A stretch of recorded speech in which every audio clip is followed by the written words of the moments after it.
সকালগুলো আজকাল বেশ সুন্দর বৃষ্টি দিয়ে শুরু হলেও যত সময় গড়াচ্ছে মানে যতই বেলা গড়াচ্ছে তত গরমটাও বাড়ছে আর এত সুন্দর ওয়েদারটাও উধাও হয়ে যাচ্ছে। যাই হোক, আজকে হচ্ছে শ্রাবণ মাসের প্রথম সোমবার।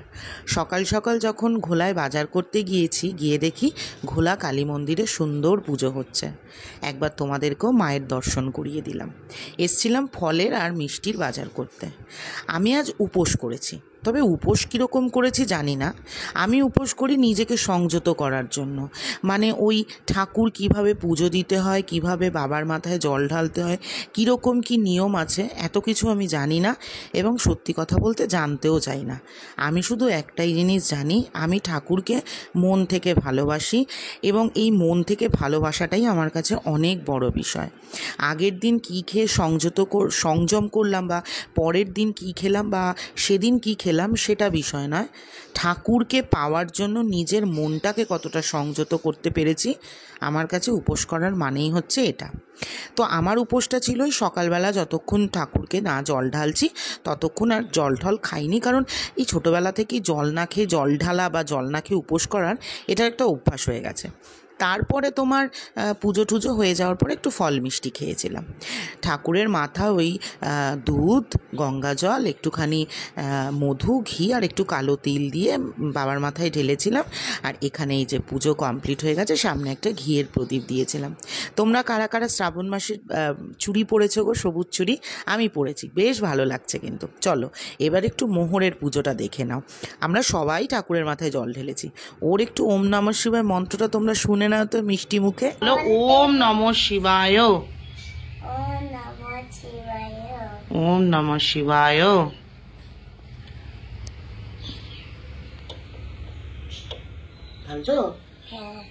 কি পড়ছে?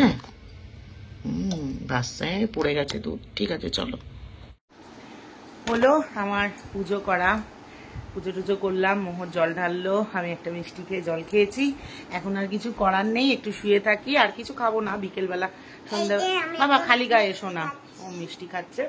সন্ধ্যেবেলা একেবারে একটু সাবু খাবো। আজকে বাইরের ওয়েদারটা তো দারুণ, ভিডিও টিডিও কিছুই নেই, তো এখন একটু রেস্ট করি, একটু ঘুম ঘুম পাচ্ছে, রেস্ট করি, আবার বিকেলবেলা দেখা হচ্ছে। মাকে বলেছি একটু ফল কেটে দিতে, আর আমার মা ফল কেটে দিয়েছে। দেখো, মানে উপোস করে যদি আমি এত ফলই খাই তাহলে আর উপোস করার কি মানে। এই যে মোহর, এত সুন্দর ওয়েদার, বৃষ্টি পড়ছে বাইরে, দারুণ করে ঘুমিয়েছি আমি। তো এখন ঘুম থেকে উঠলাম, ঘর দুয়ার সব পরিষ্কার করলাম। মোহরের আন্টি এসছে, মোহর পড়তে বসুক, আর আমি তোমার সন্ধ্যেটা দিয়ে নিই। দিনের বেলা তো জলটা ঢেলেছিলাম, ঠাকুরকে এখন পরিষ্কার করব, কারণ ওই জল ঢালার পর আমার ঠাকুর রাখতে ইচ্ছা করে না ওই অবস্থায়। আর কানের পরে রয়েছি, হঠাৎ করে আমার কানটা দেখো কিরকম চুলকাচ্ছিল, কিরকম হয়ে গেল কানটা চুলকাতে চুলকাতে। চলো সন্ধ্যেটা দিয়ে নিই।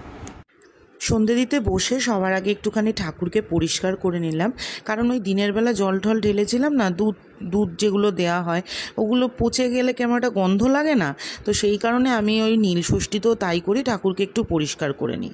তারপর সন্ধ্যে দেওয়া হয়ে গেলে বসলাম একটু গীতা পড়তে। একদিন গীতা পড়া নিয়ে তোমাদের সাথে একটু গল্প করব।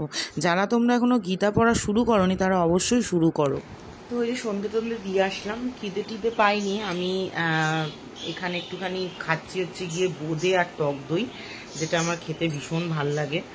দুপুরবেলা তো ফল মা কেটে দিয়েছে, ওর ফল পড়েই রয়েছে ওখানে, আমার ভাল লাগে না অত। তো ওইটা সন্ধ্যা মানে রাত্রিবেলা সাবু মাখলে ওই ফলগুলো টুকরো টুকরো করে দিয়ে মেখে নেবো। আর এরকম বাসনে খাচ্ছি, তার কারণ হচ্ছে গিয়ে সত্যি কথা বলতে আমাদের যা ঠাকুরের বাসন সব আমার মায়ের কাছে থাকে। আর আমার এই বাড়িতে শ্বশুরবাড়িতে যখন মানে আমার উপরে যখন কোনো পুজো হয় বা কিছু হয়, মা তখন নিয়ে আসে বাসন, পুজো টুজো হয় আবার মা নিয়ে চলে যায়। মা এখানে বাসন রাখতে চায় না। আমার যা রান্নাঘর থেকে ধুয়ে যায় যা। আমার বাসন বেশি ছিল না, মা যা কাঁসার বাসন দিয়েছিল। আমার শাশুড়ি মায়ের প্রচুর কাঁসার বাসন ছিল, যেগুলো আমার যখন আমি বাড়িতে প্রথম পুজো করেছিলাম 26 জানুয়ারি ছিল, আমি ঠাকুর প্রতিষ্ঠা করেছিলাম, তখন আমার শ্বশুর সকাল থেকে অনেক বাসন লাগবে আমার শ্বশুরমশাই আমাকে বলছে, তুমি করো না, তোমার যখন বাসন লাগবে দেবো। তখন আলমারি যখন খুললো, মানে আমি তখন ভাবছি এত বাসন, মানে আমার শাশুড়ি মায়ের প্রচুর বাসন ছিল পুজোর, মানে এত বড় বড় সব পুষ্পপত্র থালা ঠালা। যেহেতু আমি এসে পুজো আর্চা শুরু করেছিলাম, তো সেই বেশিরভাগ বাসনই আমার কাছে ছিল। তো সেটা আমার কপাল, আমার দোষ যে সেই বাসনগুলো আমি রাখতে পারিনি, আমার শাশুড়ির বাসনগুলো আমি ধরে রাখতে পারিনি, কারণ বেশিরভাগ বাসনই চুরি হয়ে গেছে। তো সেখান থেকে দাঁড়িয়ে আমার কাছে মা ওই তেজের ঠেলায় কোনো বাসন রাখে না। তারপর আমার মা বিয়েতে যে বালতি ফালতি দিয়েছিল, কাঁসার বালতি, সেগুলো সব চুরি হয়ে গেছে, সব আমার ঘর থেকেই চুরি হয়ে গেছে সব। তো সেখানে দাঁড়িয়ে আমার কাছে কোনো বাসন থাকে না, মা একটা থালাও আমার কাছে ঠাকুরের রাখতে চায় না।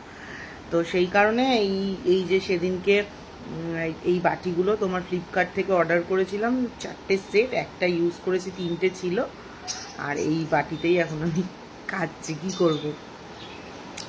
এবার হচ্ছে গিয়ে এখন মোটামুটি সমস্ত এইটা খেয়ে উঠে তারপর আজকে তো আমার কোনো কাজকর্ম নেই, আর কালকের যে রান্না আছে ওটাতেই দিনের বেলা নীলাদ্রি মেয়ে খেয়েছে, যাই না নীলাদ্রিকে রাত্রিবেলা কি করে দেবো।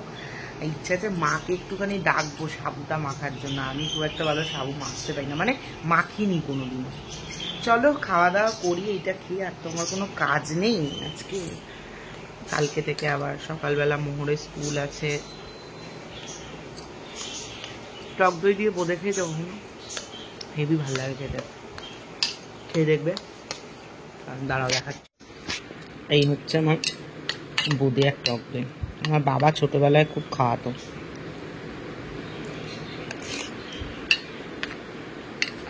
হ্যাঁ, হেভি খেতে। পরের দিন সকাল, মানে আজকে হঠাৎ করে কালকে দিয়ে স্কিপ করে আজকে সকালে চাতে এসে ভিডিও শুরু হলো। তার কারণ আনন্দের সঙ্গে কালকে যেখানে ভিডিওর এন্ডিংটা দেখলে তোমরা, ওই যে বোঁদে আর টক দই, ওটাই হয়ে গেল কাল। ওটা খাওয়ার পর থেকে আমার শরীর এত খারাপ করেছিল, বমি ছমি করে একাকার। সারাদিন কিছু খাইনি, দিয়ে ওই টক দই আর বোঁদে খেয়েছি, তাতে করে আমার প্রচণ্ড শরীর খারাপ হয়ে গেছিলো। এই জন্য কাল আর ভিডিও করতে পারিনি। নীলাদ্রিকে সকালবেলা আগের দিনের মাংস ছিল, আর লুচি করে দিয়ে দিলাম, লুচি আর মাংস। আর এখানে আমাদের 2 কাপ চা নিয়ে যাচ্ছি।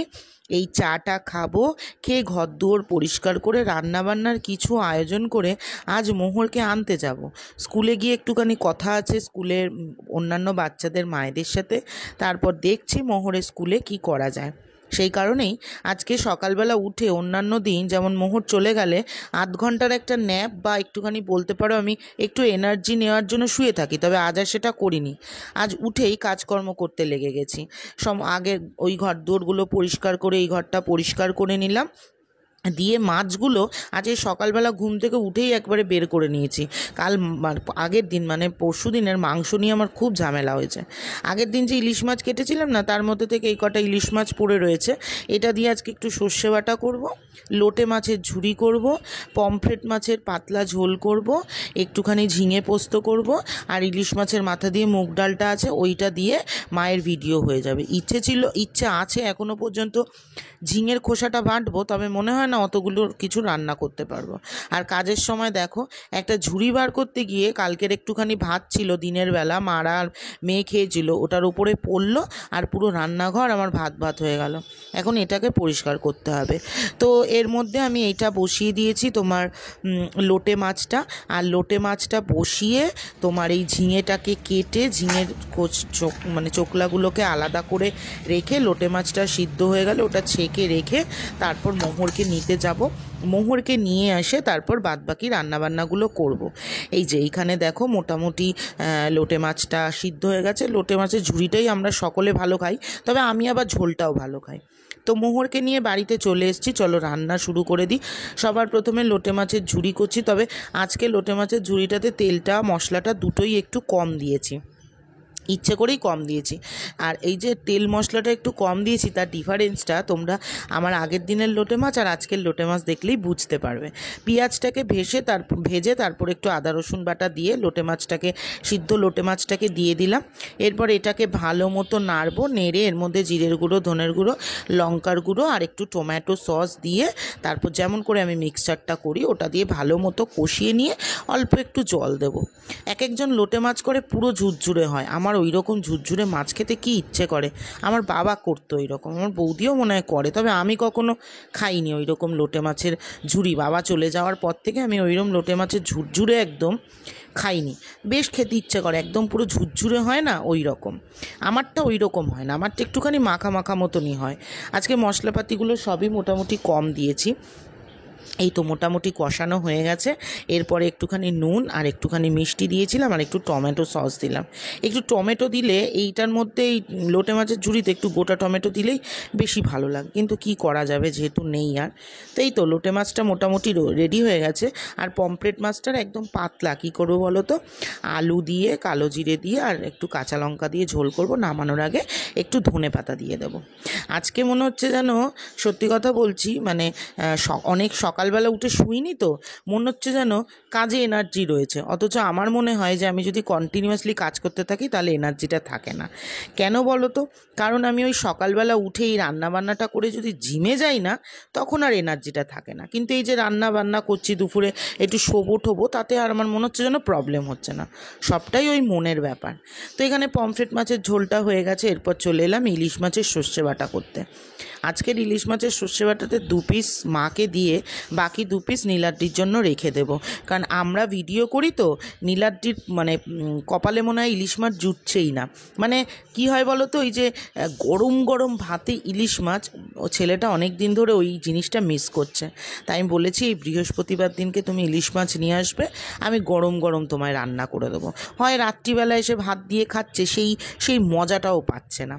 তো এই তো আমার এই রান্নার মেনু: ডাল, এদিকে লোটে মাছ, ওদিকে হচ্ছে ঝিঙের পোস্ত, সর্ষে পোস্ত দিয়ে, এদিকে পমফ্রেট মাছের ঝাল, ওদিকে সর্ষে ইলিশ। এই হলো আজকে দুপুরবেলার মোটামুটি মেনু। তো ভিডিওরও প্রায় শেষের দিকে চলে এলাম, 2 দিন মিলিয়ে একটা ভিডিও দিলাম তোমাদের। তো মোটামুটি আমার কাজকর্ম, স্নান, পুজো টুজো সব কমপ্লিট হয়ে গেল। কী কী রান্না করলাম সেগুলোও তোমাদেরকে দেখিয়ে দিলাম। কালকের ভিডিও আর আজকের ভিডিও দুটো মানে অ্যাড করে তারপর আজকে ভিডিও পোস্ট হচ্ছে। আর এখন মায়ের ভিডিও আছে, মোহরকে খাওয়াবো, আমি খাওয়া দাওয়া করব। তো আজকে ভিডিওটা এখানেই শেষ করছি। আবার বিকেলবেলা থেকে নতুন একটা ভিডিও শুরু করব। তো আজকের মতো টাটা। ভিডিওটা ভালো লাগলে কিন্তু প্লিজ একটা লাইক করে দিও, কমেন্ট করে জানিও ভিডিওটা কেমন লাগলো, আর প্লিজ চ্যানেলটাকে সাবস্ক্রাইব করে দিও। টাটা।